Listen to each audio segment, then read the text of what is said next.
तो तुम भी म्यूज़िक बनाते हो या तुमने अभी अभी म्यूज़िक स्टार्ट करा है, तुम देखते हो कि तुम म्यूज़िक बनाते हो बट तुम्हारे म्यूज़िक का जो आउटपुट है, जो लास्ट फाइनल मिक्स होता है, उसकी क्वालिटी इतनी अच्छी नहीं आती कि तुम किसी को सुना पाओ, या फिर उसकी क्वालिटी इंडस्ट्री स्टैंडर्ड से मैच नहीं करती है ना। तो अगर इन सब क्वेश्चंस में तुम फंसे हुए हो कि क्यों ऐसा हो रहा है, या फिर मैं गलत डॉ यूज़ कर रहा हूँ, डॉ का मतलब डिजिटल ऑडियो वर्कस्टेशन, तो क्या गलत डॉ यूज़ कर रहा हूँ, तो अगर तुम इन सब क्वेश्चंस में उलझे हुए हो तो मैं आ गया हूँ तुम्हारे सारे क्वेश्चंस के आंसर करने। तो मेरा नाम है बादशाह और आप देख रहे हैं मेरे यूट्यूब चैनल। मैं कीबोर्डिस्ट हूँ, प्लस मैं कवर्स वगैरह अपलोड करता हूँ यूट्यूब पे, इंस्टाग्राम हैंडल आपको यहाँ पे कहीं भी दिख जाएगा, प्लीज़ मेरे को फॉलो करना। और ऐसे मैं ज्ञान के वीडियोज़ भी डालता रहता हूँ, अगर तुम्हें थोड़ा ज्ञान चाहिए मेरे एक्सपीरियंस से तो please subscribe to this channel. तो अपन स्टार्ट करते हैं। तो देखो, डॉ क्या होता है ना, डॉ एक मीडियम है, एक ज़रिया है म्यूज़िक बनाने के लिए, ठीक है। वो म्यूज़िक नहीं है, वो म्यूज़िक बनाने का ज़रिया है, ठीक है। दिमाग में रखना है इस बात को। तो म्यूज़िक बनाने में तुम क्या क्या यूज़ करते हो, लेट्स टेक एन एग्जांपल। सबसे पहले sample PACS, kick, snare, drum, ये सब, या फिर कोई इंस्ट्रूमेंट के मेलोडी वाले सैम्पल, जो भी सैम्पल पैक्स, इसको जनरलाइज करते हैं सैम्पल पैक से। सैम्पल पैक सेकंड आता है अपना VSTs, अपने जो वर्चुअल इंस्ट्रूमेंट्स होते हैं वो सब तुम यूज़ करते हो। नेक्सस हो गया, कॉन्टैक्ट हो गया, हेलोइन हो गया, एम्पल गिटार वगैरह, वो सब हो गए, कुछ भी हो गया, ये सब तुम यूज़ करते हो। फिर तुम क्या करते हो, थर्ड अपना होता है रिकॉर्डिंग्स, कि तुम्हें तबला चाहिए था, अब तुम्हें सैम्पल नहीं मिला, तुमने लाइव रिकॉर्ड करवा लिया, एग्जाम्पल चल रहा है। 3 चीज़ों से मिल के म्यूज़िक बनता है, ठीक है। अब कहाँ पे क्या लगाना है वो तुम्हारी क्रिएटिविटी है, उसमें तुम्हें कोई हेल्प नहीं कर सकता कि बेटर कैसे बना सकते हैं इस एलिमेंट को यहाँ पे डाल के, वहाँ पे डाल के। मैं बात कर रहा हूँ क्वालिटी की। फर्स्ट में क्या हो रहा है, फर्स्ट वाले में सैम्पल पैक्स की बात करते हैं। सैम्पल पैक्स को सेलेक्ट करना कि कौन सा सैम्पल पैक की किक इस गाने में सबसे बेस्ट जाएगी, मैच करेगी, या ऐसा समझ लो कि ये किक तो इसी गाने के लिए बनी थी, ये सेलेक्ट करना, ठीक है।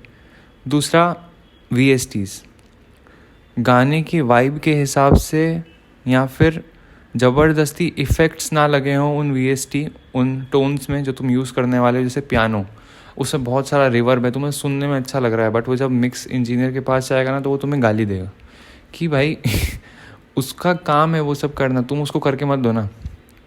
कहीं कहीं अच्छा लगता है बट हर जगह अच्छा नहीं लगता है, तो दिमाग में रखना। तो तुम ट्राई करो जितना हो सके वो रॉ रहें, सैम्पल्स भी हो गए, इंस्ट्रूमेंट्स भी हो गए, VSTs हो गए, उनमें कोई इफ़ेक्ट्स ना लगे हुए हों, अनटिल एंड अनलेस वो अच्छे लग रहे हैं, ठीक है। अच्छे लग रहे हैं तो फिर ठीक है, बट सिर्फ तुम्हें अच्छे लग रहे हैं और बाकी किसी को अच्छे नहीं लग रहे तो वो अच्छे नहीं लग रहे हैं एक्सेप्ट कर लो, ठीक है। तो दूसरा ये हो गया कि VST इंस्ट्रूमेंट्स का सिलेक्शन, सैम्पल्स का सिलेक्शन, ये तुम्हारा बहुत अच्छा होना चाहिए। तीसरा क्या है ना, लाइव रिकॉर्डिंग्स। तुमने टॉप के प्लेयर से तबला रिकॉर्ड करवा लिया, अब तुम्हें EQ ही करना नहीं आ रहा उसको, तो मैं उसकी फ्रीक्वेंसीज काटनी नहीं आ रही है ना। तो वो सब अगर हो रहा है, एक सेकंड मच्छर, हाँ, तो वो सब अगर हो रहा है तो ऑब्वियस सी बात है तुम्हारा जो मिक्स होगा, जो फाइनल आउटपुट निकलेगा वो अच्छा साउंड नहीं करेगा। लोगों के दिमाग में मिसकंसेप्शन होता है कि मिक्स मास्टर करने के बाद गाना यहाँ से वहाँ चला जाएगा, ऐसा नहीं होता है। तुम्हें समझना पड़ेगा मिक्स मास्टर होता क्या है। मिक्स मास्टर कुछ नहीं होता है, प्रोसीजर होता है गाना बनाने का, उसको म्यूज़िक प्रोडक्शन कहते हैं। म्यूज़िक प्रोडक्शन होने के बाद, म्यूज़िक प्रोड्यूस होने के बाद वो मिक्स इंजीनियर के पास जाता है। मिक्स इंजीनियर क्या करता है, इतने सारे जो तुमने ट्रैक्स बनाए होते हैं, पियानो, कीबोर्ड क्या, piano, guitar, pads, kick, snare, hi hat, ये सब जो भी तुमने इंस्ट्रूमेंट डाले होते हैं, ये कहीं ना कहीं एक एक फ्रिक्वेंसी पे लाई करने चाहिए, है ना। किसी और की फ्रिक्वेंसी के साथ क्लैश नहीं करने चाहिए ये सब इंस्ट्रूमेंट्स, अगर इनको अच्छा साउंड कराना है तो वो इंजीनियर क्या करेगा, जिसकी जो फ्रिक्वेंसी है उसको वहाँ जगह दे देगा। अभी किक का अगर अपन को लो पे रखना है, हाई एंड नहीं चाहिए, वैसे भी नहीं चाहिए। अगर तुम्हें वो शार्प किक साउंड करानी तुम्हें हाई एंड चाहिए, वरना तुम्हें नहीं चाहिए ना, तुम वो हटा देगा। पियानो को अलग जगह देगा, वोकल्स को अलग जगह देगा, और अपने गिटार्स और सारे इंस्ट्रूमेंट्स को अलग अलग जगह दे देगा, ताकि वो आपस में बेटर साउंड करें, ठीक है। उससे ना तो तुम्हारा साउंड चेंज होएगा, तुमने तो जो पियानो तुमने डाला था प्ले करते टाइम वो वही बजेगा, वो साफ साउंड करेगा बस मिक्स के बाद, और कुछ नहीं होने वाला।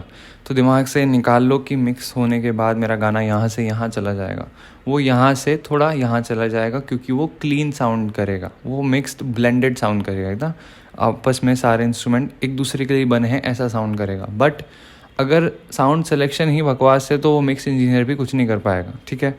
तो तुम्हारा गाना क्यों साउंड अच्छा नहीं कर रहा है, क्योंकि साउंड सिलेक्शन पे ध्यान दो। इसके लिए तुम क्या एक्सरसाइज कर सकते हो तुम कि सबसे पहले तो तुम एक गाना लो, तुम्हारा जो फेवरेट गाना है, तुम ट्राई करो मैं ऐसा कैसा डुप्लीकेट गाना, वोकल्स ऑब्वियसली हटा के, तुम सिंगर्स को कहाँ बुला के लाओगे, ऐसा कैसा म्यूज़िक मैं मेरे डॉ में मेरे कंप्यूटर में बना लूँ, ठीक है।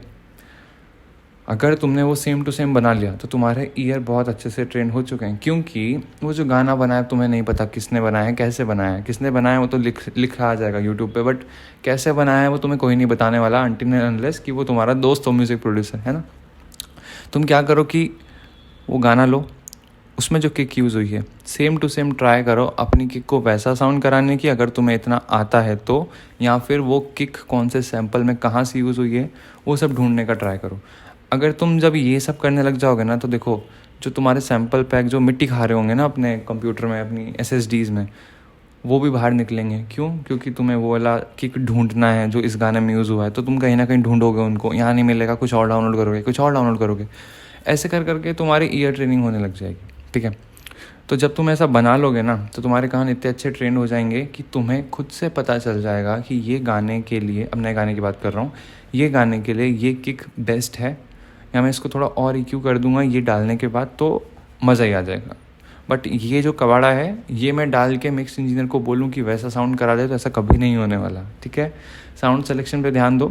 दूसरी बात, डॉ, मेरा FL स्टूडियो है, मेरा एबल्टन है, बिटविग है, क्यूबेस है, नोवेंडो है, लॉजिक है, कुछ भी है। मैंने फर्स्ट लाइन क्या बोली थी, डॉ एक मीडियम है, ज़रिया है म्यूज़िक बनाने का।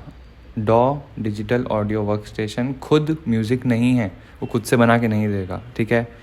तो मेरा ये मानना है कि अगर तुम FL स्टूडियो पे स्टिक कर गए हो, तुम्हें वहाँ पे सब कुछ आता है, तुम्हें सब कुछ आता है, पियानो रोल, VST अलाइन करना, टेम्पो मैच कराना, सब कुछ तुम्हें आता है अगर उधर, तो कोई सेंस नहीं बनता है कि तुम FL स्टूडियो से लॉजिक प्रो पे आ जाओ, क्योंकि इंडस्ट्री में लॉजिक यूज़ होता है और मेरी क्वालिटी ऊपर हो जाएगी। अभी समझा दिया है, क्वालिटी बिल्कुल ऊपर नहीं होगी और गंदी हो जाएगी। और गंदी क्यों हो जाएगी, क्योंकि मैं बताता हूँ, क्योंकि तुम्हें लॉजिक में, FL स्टूडियो में तुम्हें सब कुछ आता है, कैसे क्या होता है। तुम्हारा साउंड सिलेक्शन बेकार है, ठीक है, बट तुम्हें आता तो है ना काम करना। लॉजिक में सेम चीज़ें हो जाएंगी बट वो अलग अलग तरीके से होंगी, शॉर्टकट चेंज हो जाएंगे, तो तुम्हारा काम करने का स्पीड बहुत धीरे हो जाएगी। तुम्हें सब कुछ सीखना पड़ेगा। लॉजिक ऐसे ही नहीं है ना, लॉजिक भी बहुत एडवांस सॉफ्टवेयर है। बट मेरा ये मानना है कि अगर तुम FL स्टूडियो पे स्टिक हो चुके हो, तुम्हें सब कुछ आता है, उधर ही रहो। साउंड सिलेक्शन पे ध्यान दो, ईयर ट्रेनिंग पे ध्यान दो। जो क्यूबेस पे है क्यूबेस पे रहे। जिसके पास मैक है, जो नया नया म्यूज़िक चालू कर रहा है, लॉजिक सबसे बेस्ट है।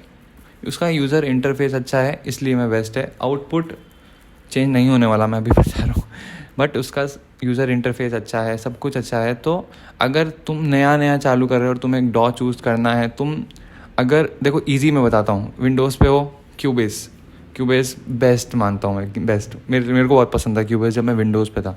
अभी मैंने मैक ले लिया तो अभी मैं लॉजिक पे शिफ्ट हो गया।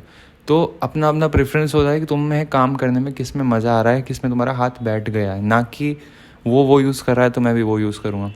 तो आई होप तुम्हारा मिक्स आउटपुट अच्छा क्यों साउंड नहीं कर रहा है तुम्हें समझ आ गया होगा, और उसका डिजिटल ऑडियो वर्क स्टेशन से कोई लेना देना नहीं है, ये भी तुम्हें समझ आ गया होगा, ठीक है। बाकी मैं कवर्स वगैरह डालता रहता हूँ, ऐसे ज्ञान की वीडियो डालता रहता हूँ। अगर तुम्हें और किसी टॉपिक पे वीडियो चाहिए प्लीज़ कमेंट करो, मैं फटाफट बना दूंगा।